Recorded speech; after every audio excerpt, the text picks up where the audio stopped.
Comienza el día con una meditación cortico y poderoso. Awe Dios que papo medita. Presenta pa Nairalyn Felicia.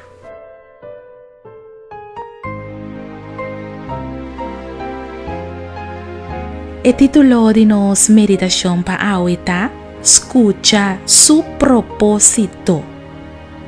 Ta Dios ta es un cual antabo hoy. Si Dios no ha mantenido tu vida durante entera noche, luego no por escuchar bo hueca rezona hoy me hinta. Que men, no ta bo oloshi alantabo fuera de sueño, sino ta Dios mes.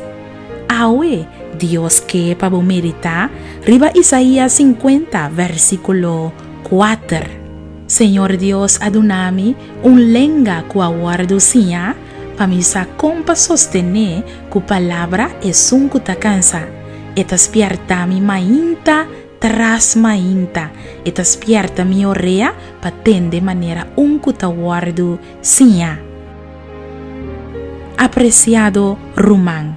Trata de escuchar lo que Dios tiene para avisar hoy. Toma tiempo para escuchar Dios, su propósito para tu vida. Dios está ansioso para revelar su plan.